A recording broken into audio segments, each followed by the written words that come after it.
Sebelumnya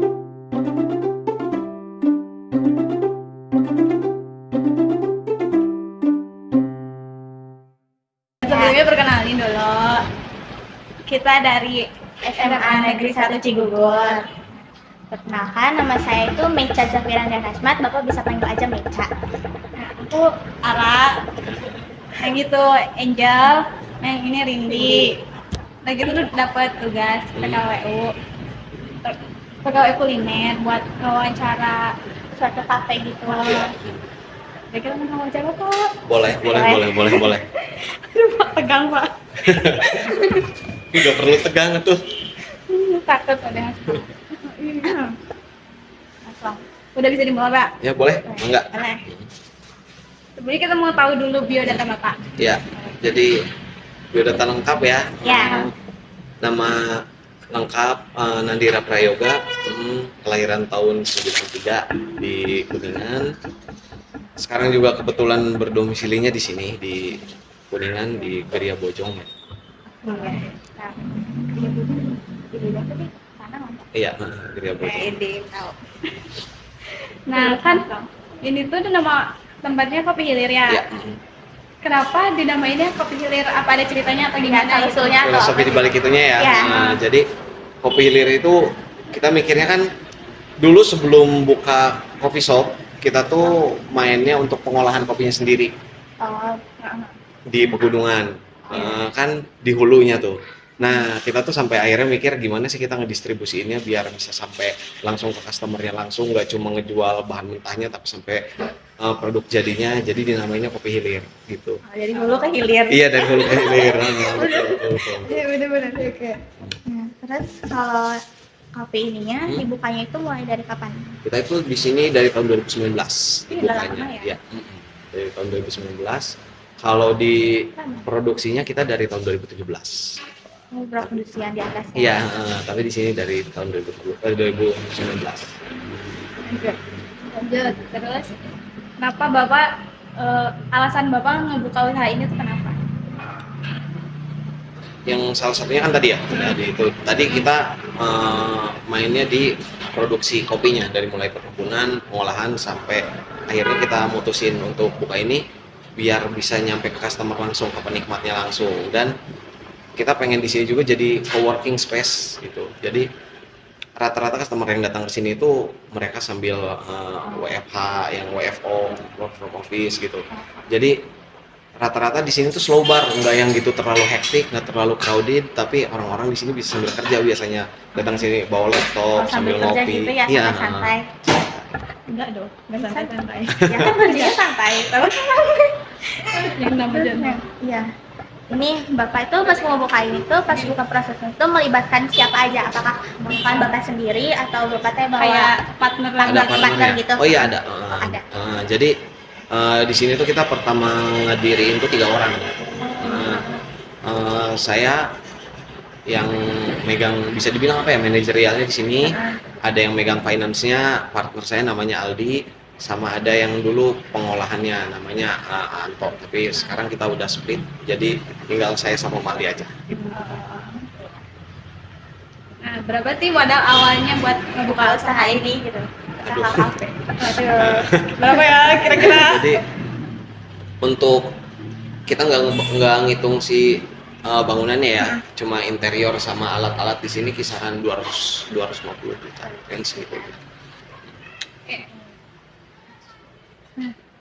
Bapak sebelum buka ini kan Bapak kan pasti ini ada karyawannya. Bapak Ya. ngasih pelatihan dulu apa enggak? Oh iya pasti. ya? Kita di sini tuh misalnya untuk karyawan yang masuk ataupun kita ada rekrutmen baru, kita training dulu selama 1-2 minggu. Biar apa ya, itu standarisasinya, Iya, quality controlnya jelas. Apa kendala terbesarnya dalam membuka usaha ini? Kendala terbesarnya Ya. marketnya. Kenapa tuh? Ya, karena kan kita kalau lihat di kota besar ya, kalau di kota besar yang namanya kopi itu udah jadi kebutuhan, ya kan? Pasti.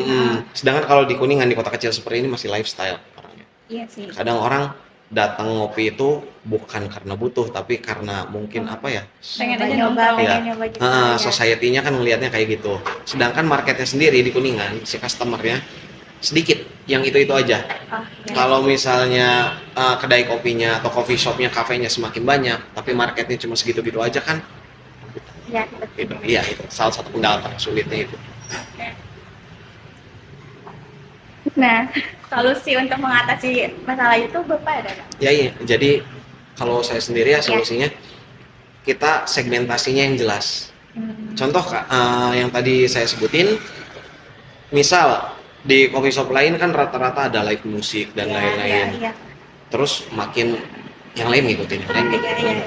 Kalau saya enggak, saya justru ngejarnya gimana caranya nggak semua orang suka keramaian. Iya sih. Makanya tadi dibikin kayak co-working space biar orang yang buat kerja itu lebih stay di sini. Terus orang yang kerja kan nggak mungkin, rata-rata butuh waktu sejam 2 jam bahkan lebih ya untuk kelar. Jadi mereka bisa repeat order lagi. Iya benar-benar. Nambah lagi. Iya. Nah kan kopi shopnya kan banyak ya di Kuningan teh. Itu tuh mempengaruhi usaha Bapak nggak?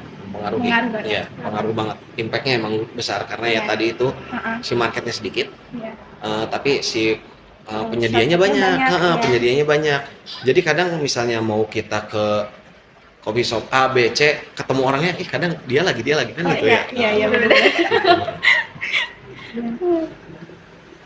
Ini mau 12 menit kamu tuh. Nah kira-kira kalau boleh tahu dalam jangka waktu berapa lama usaha Bapak tuh bisa balik modalnya? BEP-nya, break even point-nya. Iya, BEP-nya kita tuh dari 2019 1,5 tahun BEP. Karena kita dapat sedikit kendala tuh pas kita buka 4 bulan kemudian langsung COVID, langsung pandemi. Jadi mikirin lagi tuh, muter otak lagi. Itu pas COVID Bapak tutup atau masih Oh enggak, kita masih berjalan walaupun ada pembatasan kan. Jadi kita tuh ngandelinnya dari penjualan online sama delivery order. Kita bikin promo waktu itu delivery order yang alhamdulillah sangat membantu. Dari tempat Bapak ini, kopi ini punya ciri khasnya nggak? Ciri khas tersendirinya? Yang pertama kan pasti tadi katanya nggak ada live music ya, Iya. tersendiri. Iya. Nah jadi kalau di sini tuh sebenarnya ciri khasnya selain dari sajiannya ya, kita tuh punya standarisasi sajian yang emang benar-benar, karena saya sendiri penikmat kopi gitu. Jadi pokoknya ada perubahan sedikit aja, wah nggak bisa nih kayaknya, kita harus perfect. Iya, gitu. Nah, terus salah satu ciri khasnya ya si suasana santai ini ya sih, gitu. Jadi yang nggak terlalu hektik atau crowded gitu, jadi.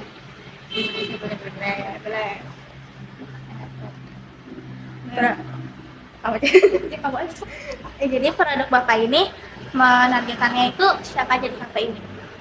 Mungkin pelajar atau target marketnya iya, orang kantoran kita. Orang kantoran. Rata-rata yang break dari kantor, lunch break gitu, mereka ngopi dulu kesini, atau kayak yang tadi tuh yang misalnya sekarang kan banyak yang WFO, WFA ya gitu, mereka kesini. Nah, menunya di sini tuh ada best sellernya, ada apa aja dan best sellernya apa? Kita itu sebenarnya fokusnya di, udah jelas ya, olahan kopi, tapi kita juga di sini juga mocktail, ada mocktail, pilihan untuk mocktailnya, dan bisa dibilang salah satu di Kuningan tuh yang punya varian mocktail paling banyak tuh di sini. Kita juga sebelum-sebelumnya di event-event kayak misalnya kita lagi ngerayain ulang tahun hilir gitu, kita ngundang barista-barista atau brewer yang dari luar kota gitu, yang tingkat nasional gitu, biar mereka akhirnya nyimpan kenang-kenangan ini menunya di sini gitu. Nah, udah nih pertanyaan terakhir, Bapak ada gak tips and trick untuk orang-orang yang mau buka usaha baru coffee shop seperti ini gitu? Oh iya, sebenarnya kayaknya lebih universal ya gitu, nggak cuma di coffee shop atau di cafe, di F&B gitu ya. Jadi rata-rata orang kalau misalnya bisnis itu yang dipikirinnya dia, oh ini kayaknya cuannya gede nih, ini profitnya gede kan, kayak gitu. Dia nggak ngelakuin R&D dulu, nggak research dulu, nggak ngertiin ngedevelopnya gimana. Tapi yang namanya usaha apapun itu, mau sebesar apapun namanya, kan rodanya porosnya jelas ya. Nah, kadang ada yang misalnya mereka nggak bisa konsisten nih, ada penurunan dikit, bukannya mikir langsung berhenti. Nah itu Iya. pertama konsistennya, terus kedua mungkin dari manajerialnya ya. Jadi kayak kadang orang mikirnya semua profit itu profit, yang udah ada keuntungan itu profit, kan nggak kayak gitu. Tetap aja kita istilahnya harus ada buat dana pengembangan, untuk maintenance, misalnya dana tidak terduga. Iya, benar. Nah, kalau misalnya semua profit itu langsung kita ambil, kita masukin rekening, kita pakai, nantinya stagnan, Kedepannya, iya. statik, udah di sana aja. Itu sih sebenarnya.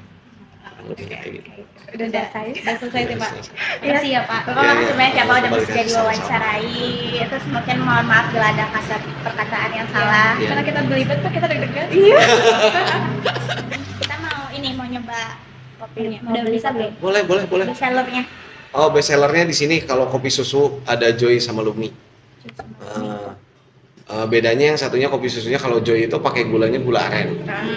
Kalau misalnya Lumi pakai gulanya gula putih. Tapi di luar itu kalau non kopinya di kita ini best sellernya itu mung squash. Jadi rata-rata kan orang lain lemon ya. Iya. Kita juga basicnya sama dari lemon squash, tapi vanilla dan